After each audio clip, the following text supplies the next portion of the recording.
Chapter 4, Half-Breed, a mudblood, a bad master, Creature shrieked excitedly.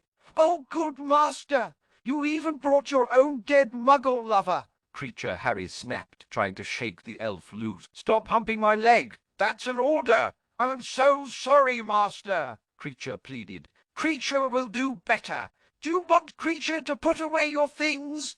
You rotten little crap. Bubble Sirius chuckled at the insane elf. We're not his things. Creature looked confused and turned towards Harry. Master, they aren't my things, Harry instructed, still uncertain how he felt like dealing with Creature. Remus and Tonks are friends and guests. Sirius is not the same Sirius you used to know.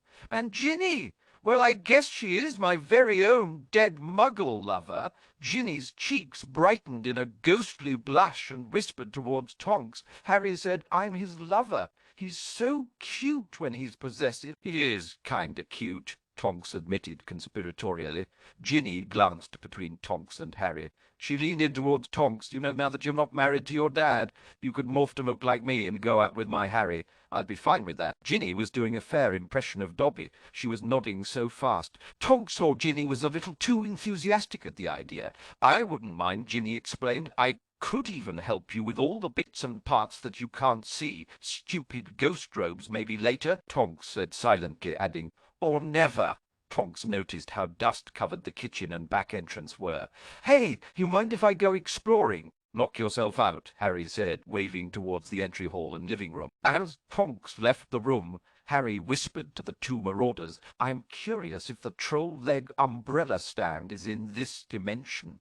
A loud crash and clang, indicating the aura tricked, was followed by a shout of son of a. Tonks' yell was interrupted by a familiar screeching voice. Mudblood! Filthy mudblood whore! Guess so! Harry grinned. Home, sweet home! Sirius exclaimed with a wistful smile. A warmer welcome you'd be hard pressed to find, Remus said. Shut up, you bloody hag! Tonks yelled from the front hall. You're going to die, you filthy mudblood whore! You hear that, Moony? Sirius said with a playful elbow. You're the proud father of a filthy mudblood whore. Bad master, Creature questioned curiously at this new attitude from his other master. I'm not a Sirius Black you've ever met before, Sirius explained to the little elf as he walked out of the kitchen. Sirius reached into the entryway and spotted the offending portrait. Hello, Mother! The portrait stopped her incessant shrieking at Tonks and looked at Sirius in wonder. Can it be Sirius? Sirius, as in your dead son, who secretly pledged himself to the Dark Lord, and has only just now been reborn under the Dark Lord's awesome power. Sirius offered, seeing the hopeful smile on his painted mother's face. He chuckled happily. No, Mrs. Black huffed. You clearly have the disappointment's attitude. There's the pet name every child wishes their mum would call them, Sirius retorted with a sigh. Harry followed behind his godfather and added, for what it's worth, one time she called me the disappointment's disappointment. Mrs. Black frowned. When did I? You didn't, Sirius said, dismissing the confused portrait. He looked towards Harry inquisitively. I hope you responded in kind to my dear old mum's portrait. Harry shrugged. I did piss on her. Sirius couldn't help it, and burst out laughing. In my defense, I was drunk at the time. She didn't bother me too much after that. Sirius tapped his chin in thought. I wonder if Dad knew it was that easy. Old Master knew, Creature answered immediately. Old Master did it quite. Creature! The portrait hissed indignantly. Mistress? Yeah, Harry interjected. We really didn't need to know that. Would you like to punish Creature? The elf asked hopefully. No, Harry answered without pause, but I would like to see this place cleaned up some. You are capable of cleaning, aren't you? Oh, yes, Master, Creature cheered enthusiastically. I shined and polished all the Muggle torturing tools, even put fresh batteries in some of the Muggle ones. Really? Tonks perked up curiously. Down, girl, Sirius jumped in. Not in front of your father, this close to his time of the mole. Sirius let out a squeak and turned to run as Tonks and Remus both attempted to curse him. Why don't you work on cleaning the rest of this place, Creature? Starting with the kitchen, Harry stated firmly. He saw the confusion on the elf's face and added, think of this entire house as one big Muggle torturing device. Yes, master. Creature accepted happily and popped away to begin scrubbing. Harry walked over towards the fireplace and stuck his head under the hearth. You guys know if this is connected to the floor network? Doubt it, Tonks answered. No one's used it in 25 years, so even if the monthly upkeep is covered, it's still cycled far enough out of use that you'll probably need to get it reconnected. We should definitely get it reconnected, Sirius answered, showing his face now that Remus and Tonks had given up chasing him. But let's set it to default deny. You know, Harry suggested, I can put up a Fidelius charm for us. You can cast a Fidelius charm for us? Remus asked, slightly impressed. Harry nodded. It's one of the charms I've gotten quite good at. I'd rather not a Fidelius, if it's all the same to you, Sirius said. We can ward it plenty, but we're not exactly prime targets of the Dark Lord here. And I'd like to be able to bring home a muggle without dealing with too many questions. Couldn't you just memory charm them? Harry asked, putting the curtain across Mrs. Black's portrait before she could start up a rant about muggles. I'd rather not, Sirius explained with a grimace. Something about bringing home a girl and ending the evening, or morning more likely, with a memory charm just feels a little like rape. You don't rape her, I hope. No, of course not. It still just feels wrong. A violation of her rights or something. You're weird, Harry decided. But even if you don't want a Fidelius charm, I still want to pick up some blank anchor stones.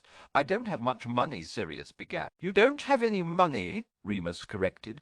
Yes, and that's not much now, is it? Sirius agreed. So maybe we should hold off on the big magical purchases.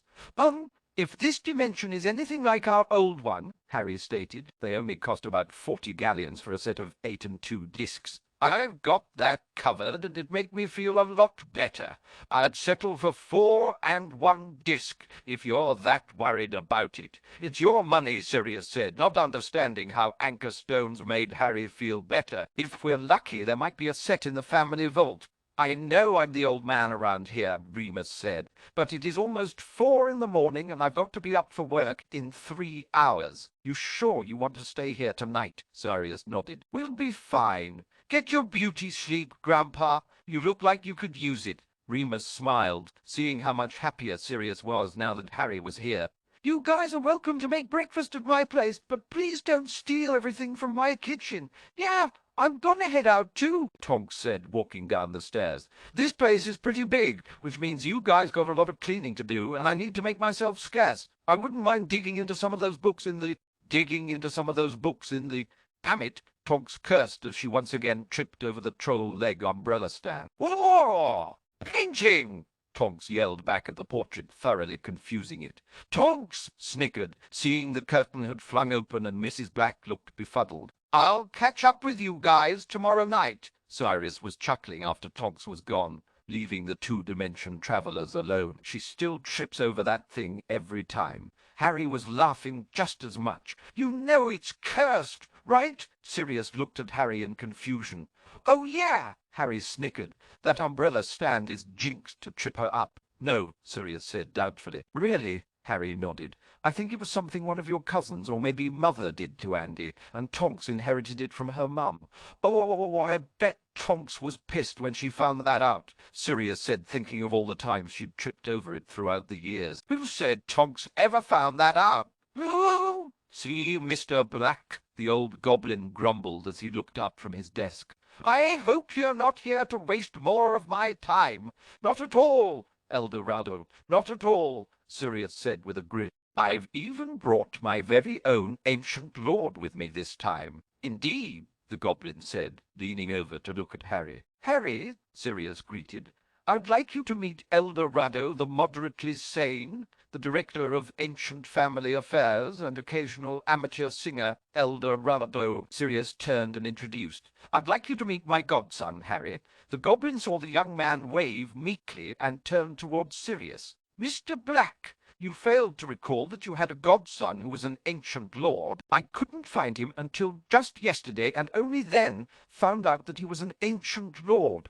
The goblin tilted his head down and was peering over his glasses at Harry. And just what family are you the head of? You don't have to know that, Sirius jumped in before Harry could answer. Do you? I suppose not, Eldorado agreed.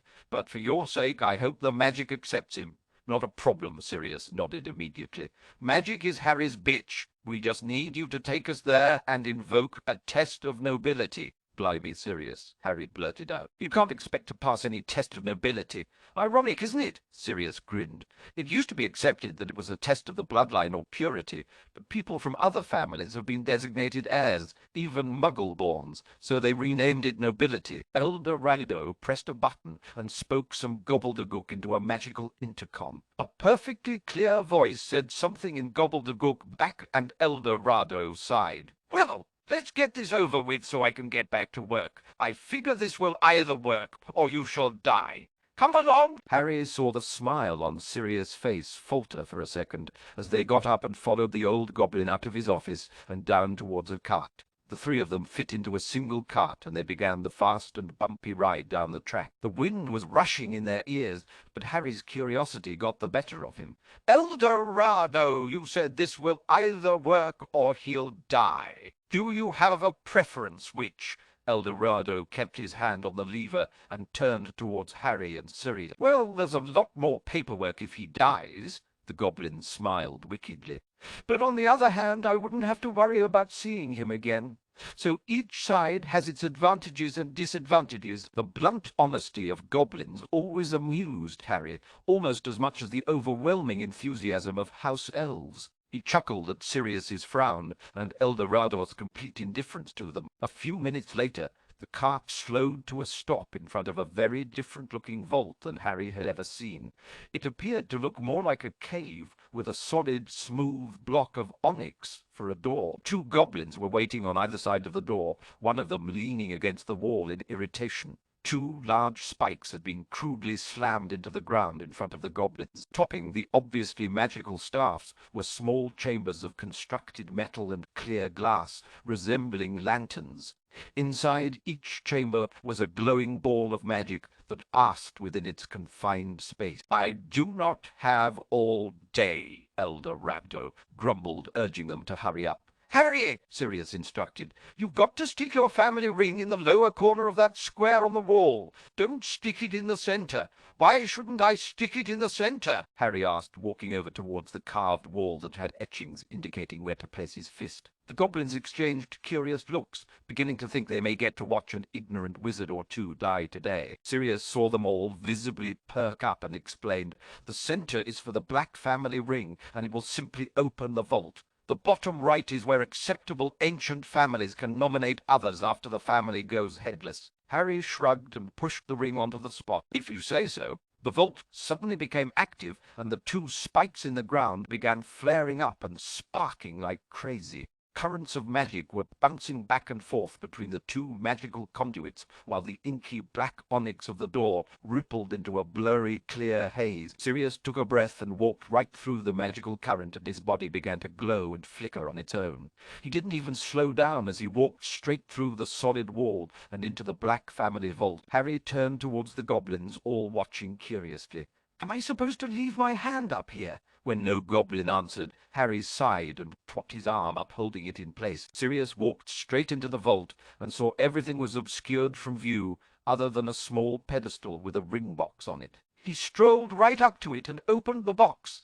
Yes, Sirius cheered when he discovered there was still a black family ring. Without hesitation, Sirius removed the ring from the box and slipped it over his finger. Harry was watching the other goblins when his ring let out a flash of white light that reflected off the wall. "Oh!" Harry exclaimed, holding his arm still in place. "The magic's asking me for permission. What do you think, boys? Should I make him sweat it out?" Eldorado had looked up at the flash of light and replied, "I've never heard of the sponsor being questioned. This isn't right. It's okay.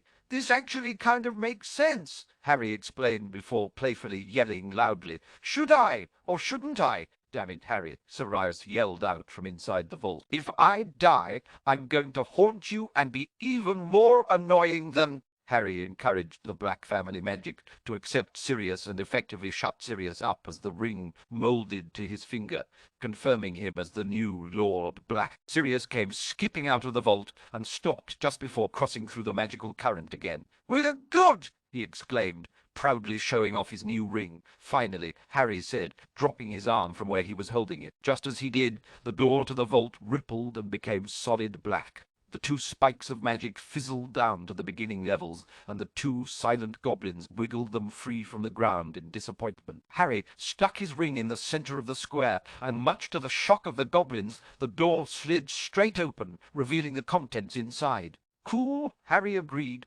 pulling his hand away.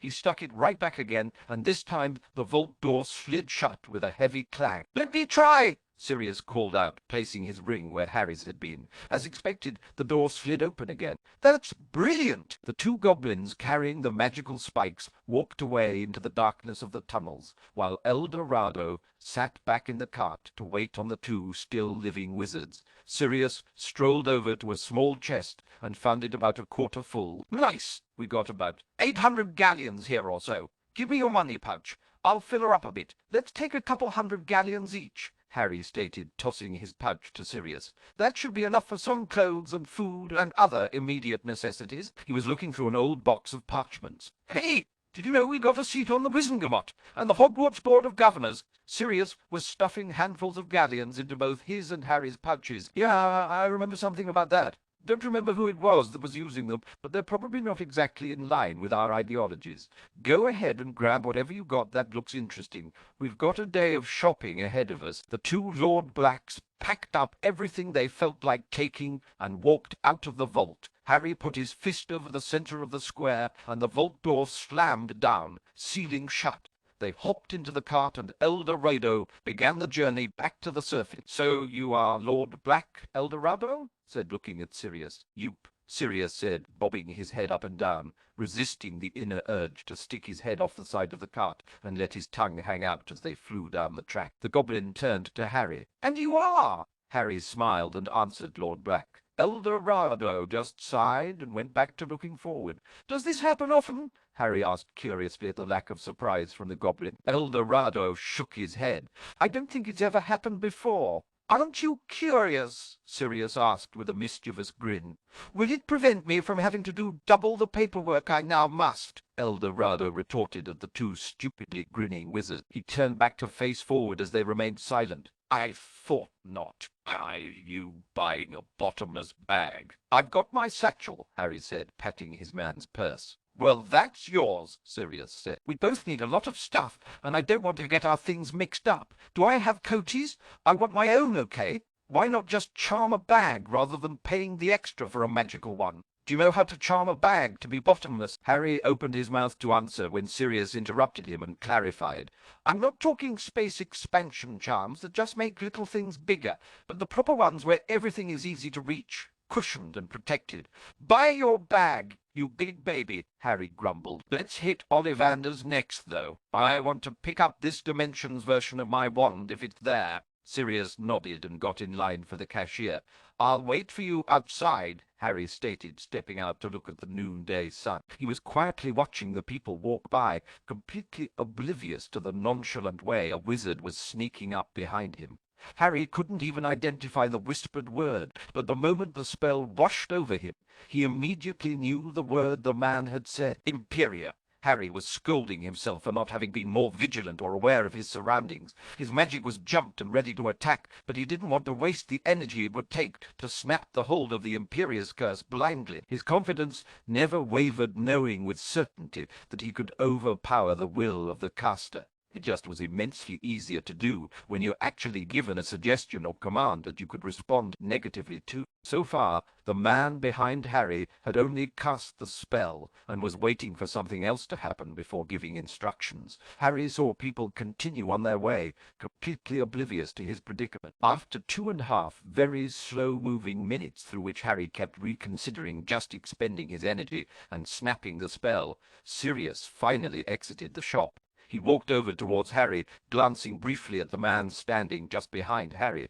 facing away. "So when Ginny went away, is she just invisible and around us? Or does she actually go somewhere else?" Harry just stood there, pointedly ignoring Sirius. "Harry!" Sirius repeated. "Are you even listening to me?" Just as Harry had hoped, the caster of the imperious curse mentally ordered Harry, "Tell him to go away." "That was a mistake," Harry mentally sent right back, snapping the hold of the curse instantaneously. The wizard suddenly turned to Harry, who was spinning around to get a better look at his attacker.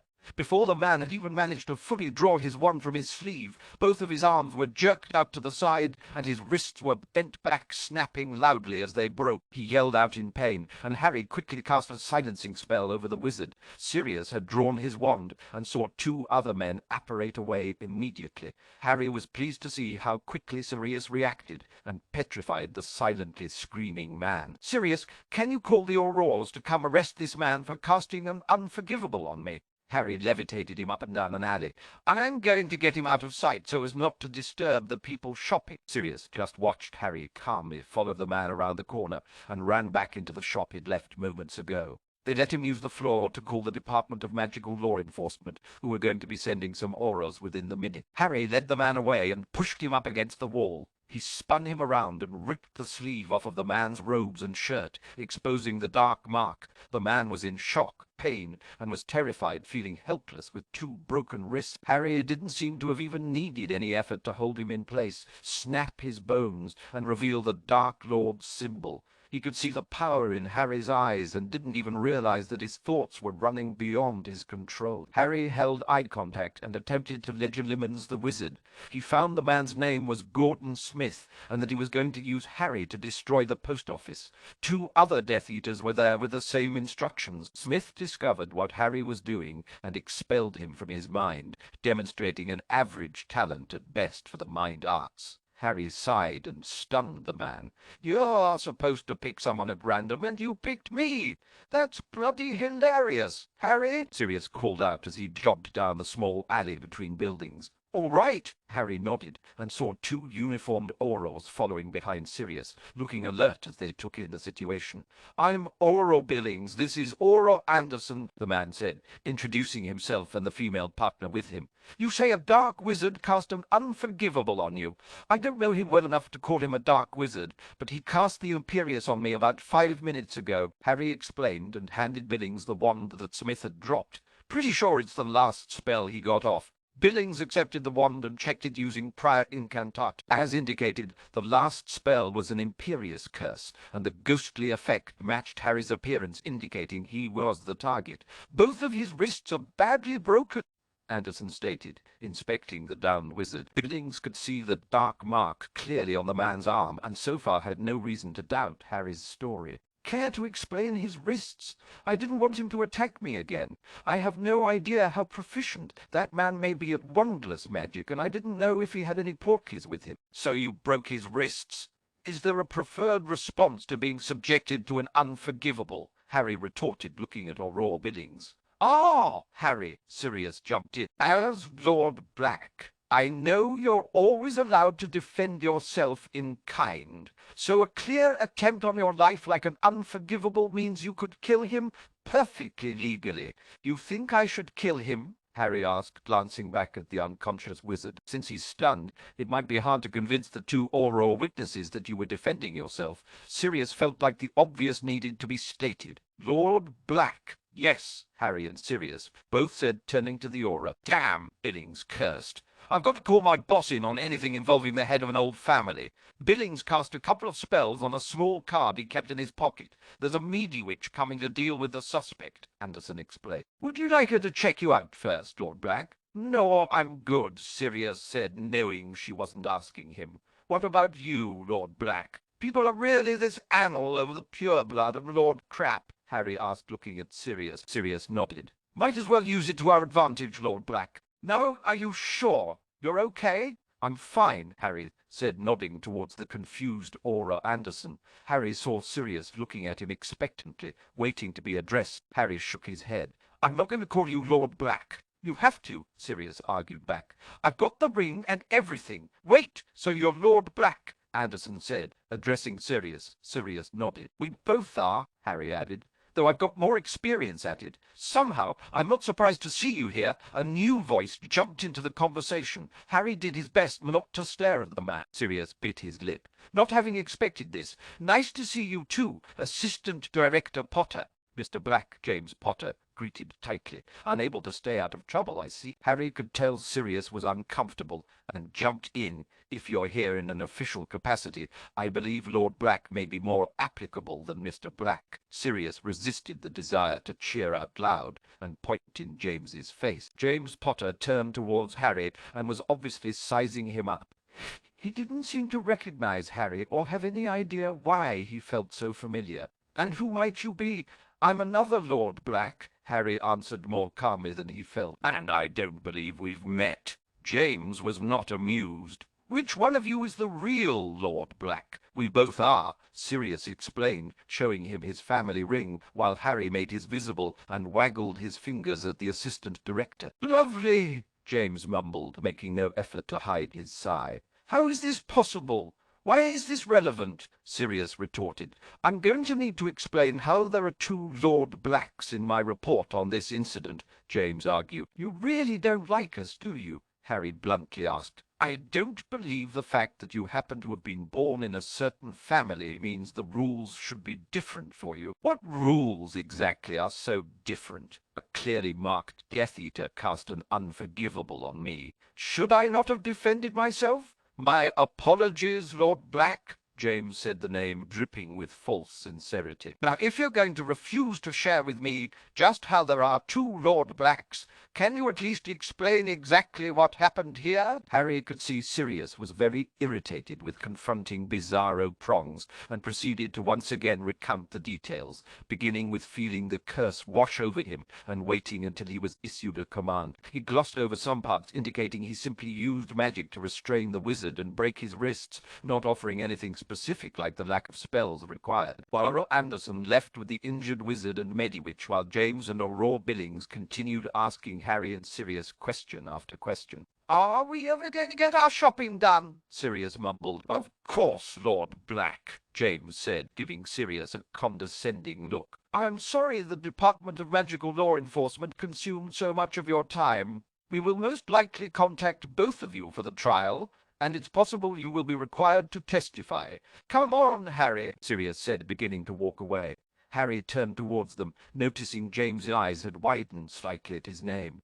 "We're done, right?" James quickly composed himself and nodded. "Yes, we're done." He turned from them without even saying goodbye and apparated away, while Raw Billings nodded at Harry and followed after his boss with a soft pop. "You think we can make it to Ollivander's without you causing another scene?" Sirius muttered in irritation. Harry shook his head and fell into step with Sirius. "Oh, you really don't like him, do you?" Harry said, echoing his earlier comment. "You couldn't tell what a pillock he's become." Sirius snapped back. Harry shrugged, adding, "I had never met him before." Sirius paused, realizing just what that statement meant, and looked back at Harry cautiously. "For Merlin's sake, Sirius," Harry grumbled, hurrying towards the wand-maker's shop. "Don't waste the whole day pouting like a Malfoy. Your face might get stuck like that." "I'm not pouting," Sirius pouted. "So what did you think?" I think you're being a little unfair to him," Harry answered, opening the door for Sirius to lead the way in. "Whatever," Sirius grumbled. "All I know is that James Potter, he was 25 years ago, would be horrified at what he's turned into."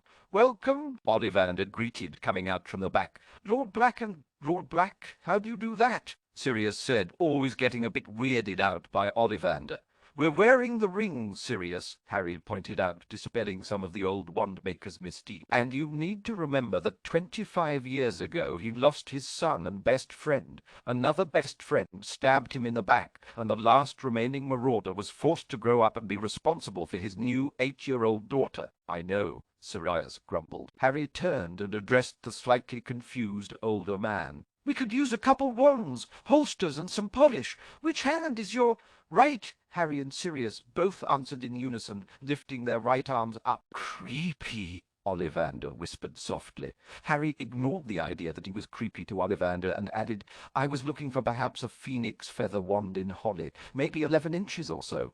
Got anything like that? You know it is not the wizard who chooses the—" Yeah, Harry nodded. "Call it a hunch that a wand like that will choose this wizard." Ollivander harumphed, not particularly liking the lack of respect he was receiving, and unable to unravel the mystery of these two Lord Blacks. "That is an unusual combination, but I do happen to have a wand fitting that description." Ollivander turned and went into the back. Harry turned to Sirius. "I'm not saying James should be our best friend, but considering what he's been through, I guess losing his sense of humor isn't surprising." "This is most disconcerting," Ollivander stated, returning from the back. "But I'm sorry to say I do not have the wand you seek." "No?" Harry asked curiously. "Did you sell it?" Ollivander shook his head. "The wand is not where I last recall it being, but I haven't thought about it in many years." "Did you lose it?" Sirius asked curiously. "I do not lose wands, Lord Black," Ollivander stated with certainty. "I suspect I was the unwilling recipient of a memory charm. Had you not asked for that exact combination, I may never have thought about that wand again. Factoring this in, it is possible I did sell the wand, but I doubt it. You want some help seeing if there's a block that can be removed or a charm broken?" Harry asked. "No, thank you, Lord Black," Ollivander stated, turning down the offer of help. "If there's anything recoverable, I should be able to locate it myself. Now, was there anything else I could do for you?" "I suppose I'd still like to purchase whatever wand you have that best suits me," Harry answered. "Same here," Sirius said, pointing towards himself. "For what it's worth, my last wand was 12 inches, driftwood with a dragon heartstring." Curious Ollivander whispered, inspecting Sirius closer. "That is the exact same wand Sirius Black used to have." "What did you say your name was again?" "Sirius Black," he answered happily. "Just a coincidence, I'm sure," Harry added with a firm nod. "Of course," Ollivander said, giving Harry a long look. "So says the other Lord Black, who was inquiring about the brother to the Dark Lord's wand." "Ha!" Harry said, slapping his leg in surprise. "I didn't know that. Small world, isn't it?" Ollivander harumphed and began going through the many wands he had in stock. For the next hour he kept handing new wands to Sirius and Harry to try, all with varying degrees of failure and on occasion slight success. The process continued until Harry felt a strong connection with a wand he'd tried out. Not as nice as his proper wand, but far more compatible than any others he'd waved that day. Sirius found it hilarious that big, bad Harry was now the proud owner of a dainty little 9-inch ash wand with a unicorn hair from a particularly vain male unicorn's mane. Sirius's amusement lasted about 10 minutes, until an 8¼ inch wand made of driftwood and unicorn tail hair produced some musical pink sparks when he swished it. "Not a word, Harry." "Not one word," Sirius warned as he paid for his wand and holster. Harry was just smiling widely, staying silent. Ollivander was under no such threat and explained, "Your connection produced very rich, though high-pitched tones. That wand should be exceptional at delicate work." Harry made no effort to hide his snort. He glanced at Sirius and turned to Ollivander. "Is my wand not so suited to—" "Harry," Sirius said warningly. Ollivander shook his head and explained, "Your combination is less precise, but capable of channeling more magic easily. And I didn't get any pretty-sounding, delicate tinkling bells," Harry said with a straight face, pointedly not looking towards Sirius. "No, Lord Black, you didn't," Ollivander said, while completely aware of how Sirius was taking the reminders. "It takes a special person and special circumstances to get any sort of positive response other than sparks." "Let's get out of here," Sirius grumbled, already halfway out the door. "In case you need a reminder," Harry said to Ollivander, "you have a memory charm on you, and if you find anything out and feel up to sharing, I'm interested in what happened to that wand." "Good day, Lord Black." Ollivander nodded as Harry chased to catch up with the once again pouting Sirius. "The Sirius grumbled into his drink." "I hear that," Harry agreed, munching on his fish and chips. "I don't know why I thought Hedwig might be in this dimension waiting for me to buy her. I'm going to miss that mothering little bird." Sirius shrugged. "I think the owls we got are going to be fantastic." "I can't believe no one had bought Smokey." "Your owl has gas," Harry reminded. "I'm not sure there's a lot of demand in the market for owls with digestive difficulties. You're just jealous," Sirius said haughtily. "And where did you come up with that name for your new owl?" "He picked his own name," Harry said. "I was just making up names until he responded to one. And if he says his name is Kid Killer McGee, who are we to say it isn't?" "Kid Killer McGee," Sirius repeated. That's almost a better name than Smoky. It is a better name than Smoky. It is a better name. We got some clothes, owls, wands, personal things, a little bit of food, Harry recounted. Next, we should get a clearer idea of what we already have at Grimmauld Place before we work on redecorating. Remember, I'd like it to pass for a muggle place on the surface so that we can entertain guests from all walks of life. Confine the obviously magical stuff to a few rooms. We'll have to do something about the portrait of your mother then, Harry said, finishing the last of his food. Did you ever figure out a way to remove her? Harry shook his head. Never tried too hard. Didn't really need to. Why not? Oddly enough, it was Dudley who provided the simple and often overlooked solution. Dudley! Sirius exclaimed. I wouldn't think he'd want to have anything to do with the Dursleys. Harry shrugged. Yeah, well, Dudley gave the constables my name when he got arrested one time, and I was intrigued enough to bail him out. What'd he do? He went streaking with some of his mates at a West Ham match, Harry grimaced. He was the Ham. Sirius shuddered, having remembered what Dudley looked like in Harry's third year. So what did Dudley do to my dear sweet mum? Punch a hole through her or something? Harry shook his head. Nope. He just moved a bookcase in front of her. Oh, Sirius said anticlimactically. I guess that would solve the problem, wouldn't it? You know where we're meeting Tonks and Mooney. Sirius nodded. It's a muggle bar about a block from where Tonk's apartment is. Decent place with some friendly regulars. Harry stood up and vanished his garbage. Let's go unload our spoils and change into muggle outfits. Harry saw Sirius was still sitting there with a frown on his face. What is it now? Sirius sighed. Just seeing you use your proper wand makes me want mine that much more. There's nothing wrong with your new wand. I don't care about that, Sirius retorted. Well, not too much. It's just as good as this wand feels compared to the others I've used. I can still tell it's not as perfect a match as my proper wand is.